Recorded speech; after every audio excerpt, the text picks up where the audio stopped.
Welcome to Kimonolog bersama aku Momo hanya di Kimo Channel.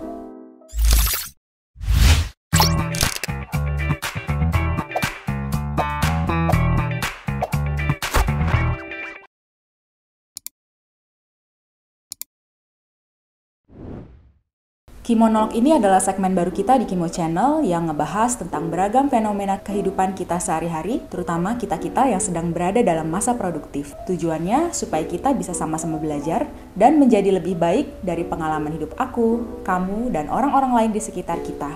Yuk langsung aja kita masuk ke topik kita kali ini, Broken Home, Broken Child.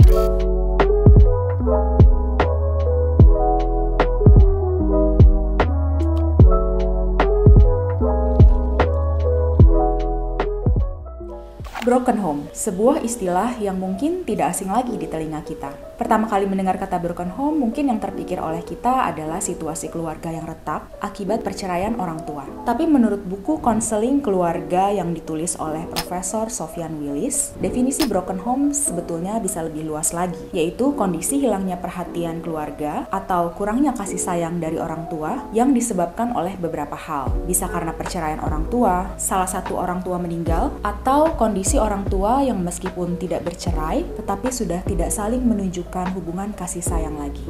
Tumbuh dan berkembang di dalam lingkungan keluarga yang broken home bukanlah hal yang bisa dipilih oleh seorang anak. Tentunya juga bukan hal yang mudah untuk dijalani. Kondisi keluarga yang tidak harmonis sedikit banyak akan berpengaruh negatif terhadap perkembangan psikologis anak. Dampak yang dirasakan dapat berupa rasa kasih sayang yang hilang dari salah satu atau kedua orang tua, mengalami kesedihan berlarut-larut, trauma, atau bahkan ada juga yang jadi benci kepada orang tuanya. Rumah yang seharusnya menjadi tempat berlindung yang nyaman berubah menjadi tempat yang tidak lagi dirindukan. Anak yang tumbuh di keluarga broken home banyak yang membentuk kepribadian yang tertutup, suka overthinking, dan sensitif.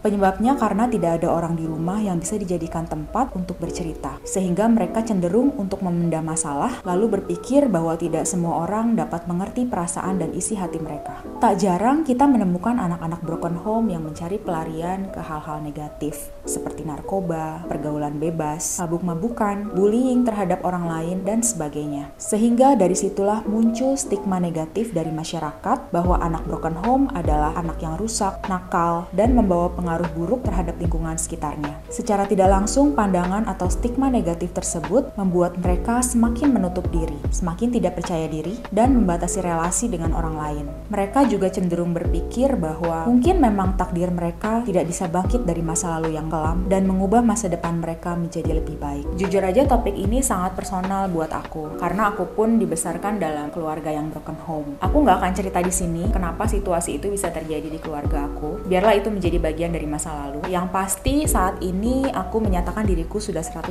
sembuh dan berdamai dengan kondisi itu. Jadi tujuanku di sini hanya untuk pembelajaran dan semoga bisa menjadi inspirasi bagi kalian-kalian semua di luar sana, khususnya anak-anak broken home yang saat ini masih berjuang. Jadi aku dua bersaudara, aku anak paling kecil. Sedari kecil aku tuh gak gitu dekat sama papa karena si papa itu kerjanya di luar kota dan biasanya cuma pulang 1 minggu 2 minggu sekali. Dan karena interaksi yang jarang itu dengan papa, maka hal itu menimbulkan rasa segan ke orang tua sendiri. Kalau anak-anak lain pada umumnya kan gak akan canggung untuk minta uang jajan, minta dibeliin kado ulang tahun, minta dibeliin ini itu. Tapi kalau aku tuh justru merasa canggung dan gengsi gitu, kayak minta ke orang asing. Dari awalnya masih pulang 1-2 minggu sekali, sebulan sekali, sampai akhirnya si papa sama sekali gak pernah pulang ke rumah. Itu seingatku pada saat aku SMP. Aku yang waktu itu berumur 13 tahun tentunya sudah mengerti bahwa ada sesuatu yang gak beres di rumah. Kondisi keluargaku gak sama nih dengan kondisi keluarga teman-temanku di sekolah. Apalagi dulu aku bersekolah di sekolah Katolik swasta yang termasuk favorit di Jakarta. Teman-temanku banyak yang berasal dari keluarga berada, yang orang tuanya sukses, pejabat, dan sebagainya. Pemikiranku pada saat itu adalah oke, aku berbeda. Jadi saat itu aku cenderung untuk membangun benteng antara aku dan teman-temanku. Jadi aku punya 1-2 orang teman yang cukup dekat, tapi Tapi aku selalu menjaga supaya aku nggak masuk ke dalam sebuah geng pertemanan yang mana di dalam geng itu biasanya kemana-mana tuh harus bareng, punya barang-barang harus kembaran atau saling main ke rumah. Kenapa? Pertama karena aku malu dengan kondisi keluargaku, kondisi rumah yang waktu itu masih menumpang sama saudara. Secara finansial juga kami pas-pasan. Kedua karena aku merasa minder dan sedih aja gitu nggak bisa ikut hangout sama mereka. Zaman dulu yang namanya mau taman anggrek itu kan ngetren banget ya di kalangan anak gaul Jakarta, dan teman-temanku tuh dulu suka tuh pergi rame-rame ke mau taman anggrek. Aku biasanya selalu menghindari ajakan-ajakan hangout kayak gitu, karena di samping uang jajan aku juga terbatas dan pastinya nggak mampu untuk jajan di mall, aku juga nggak mau sampai harus dibayarin makan sama temen. Selain itu juga aku takut nggak bisa menahan godaan untuk punya barang-barang mewah yang seperti teman-temanku pada punya semua. Secara aku saat itu udah ngerti banget kondisi keuangan keluarga aku yang tidak baik, dan aku nggak mau sampai merepotkan si mama kalau aku sampai minta dibeliin ini itu cuma demi bisa dianggap teman satu geng. Selain itu aku juga mengembangkan satu kebiasaan buruk, dimana kalau aku lagi merasakan emosi marah atau sedih, aku akan menelan makanan dalam jumlah banyak, dan makanan itu bener-bener cuma dikunyah sedikit sebentar doang terus langsung ditelan. Aku masih ingat aku bisa makan mie kuah 2 bungkus ditambah nasi yang banyak dikasih telur, terus aku suap terus dengan cepat sampai mulutku penuh sambil nangis. Sekarang lucu, dulu mah gak lucu. Nah, saat itu aku merasa itu adalah cara meluapkan amarah yang paling aman. Tanpa sadar aku sebenarnya lagi menyakiti diriku sendiri. Begitu aku duduk di bangku SMA, ternyata manifestasinya beda lagi. Tapi bagusnya adalah pada waktu aku SMA itu, aku lebih bisa mengalihkan energi dan perhatianku ke hal-hal yang lebih positif. Bisa dibilang masa-masa SMA aku adalah masa-masa yang paling sibuk, karena di samping beban pelajaran yang begitu berat pada saat itu, aku juga mengambil 3 macam ekskul. Salah satunya adalah ekskul yang paling menyita tenaga dan waktu, yaitu marching band.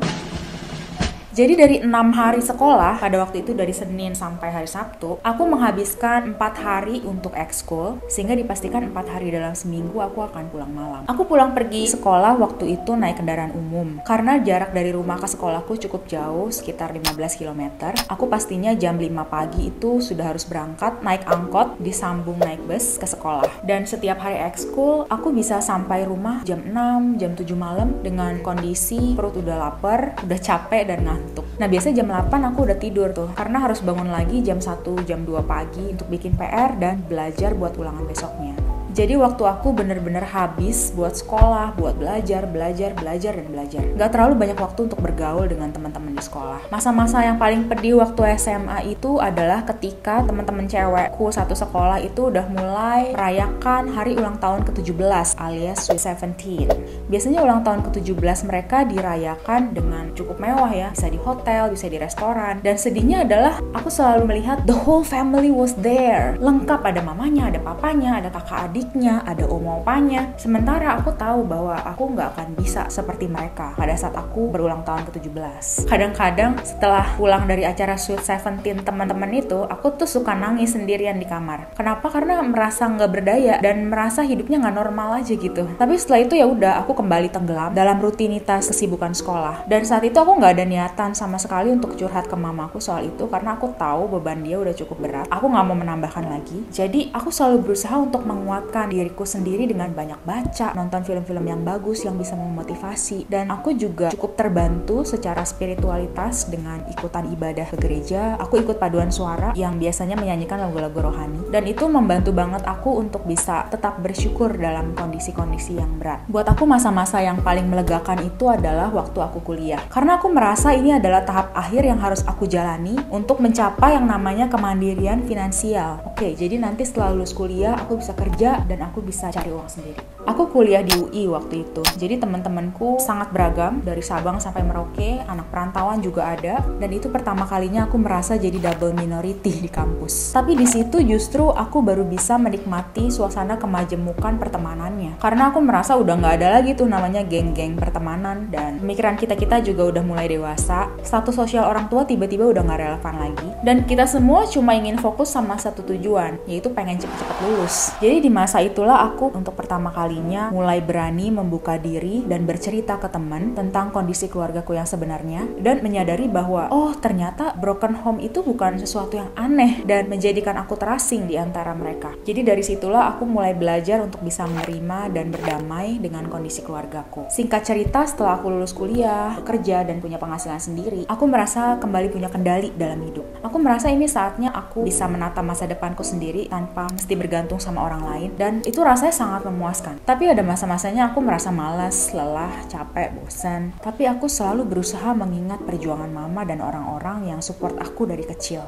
Jadi aku juga selalu ngomong ke diri sendiri, kalau nanti kita bisa berhasil, pencapaian kita tuh nggak akan pernah berada di level yang sama dengan orang-orang yang punya privilege loh. Pencapaian kita akan selalu di level yang lebih tinggi karena mereka berlari di jalan yang mulus, tapi kita berusaha di jalan yang berbatu, yang udah bikin kita jatuh dan berdarah, dan kita masih terus berlari sambil membawa luka itu. Kalau hasil ujungnya bisa sama, kan artinya kita luar biasa, ya gak? Apalagi kalau kita bisa melebihi mereka. Menurutku itu adalah the greatest revenge atas apa yang kita alami di masa lalu. Jadi banyak hal yang bisa aku petik dari pengalaman hidupku di masa lalu sebagai anak broken home. Aku tahu betul kondisi setiap orang beda-beda. Banyak yang situasinya lebih buruk dari aku. Ada yang benar-benar kehilangan kedua orang tuanya, ada yang mengalami kekerasan verbal dan fisik dari orang tuanya. Yang pasti aku mau bilang ke kalian semua bahwa kalian gak sendirian guys. Meskipun kadang kita merasa kehidupan gak berpihak pada kita, beban kok rasanya berat banget, tapi satu hal yang gak boleh hilang adalah harapan dan keinginan untuk terus maju.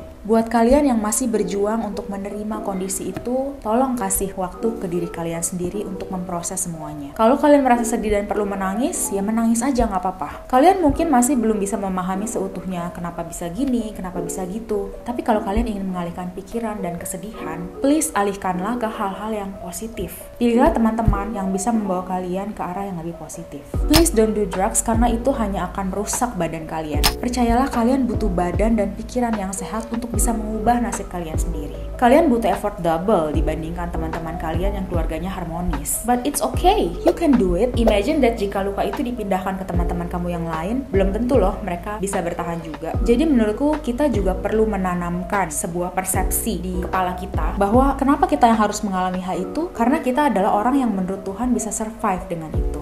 Jadi buktikan, gak usah ke orang lain, ke diri sendiri aja dulu kalau kamu betul-betul bisa survive. Semakin dewasa usia dan pemikiran, kalian akan menyadari bahwa you are not alone. Kamu gak sendirian. Kamu bukan satu-satunya di dunia yang punya keluarga broken home. Dan itu bukanlah akhir dunia. Kamu tetap punya kontrol sepenuhnya terhadap hidup kamu. Dan gak ada satupun yang bisa membatasi diri kamu untuk berkembang seluas-luasnya, untuk mencapai keberhasilan yang kamu inginkan, termasuk diri kamu sendiri. Your parents are human. Orang tua kamu adalah manusia biasa. Mereka juga gak luput dari kesalahan, dan yang pastinya mereka juga bisa merasakan kesedihan dan juga kegagalan dan punya rasa bersalah. Lepaskan kebahagiaanmu dari hal-hal duniawi. Bahagia aja tanpa syarat, tanpa kondisi. Just being happy inside.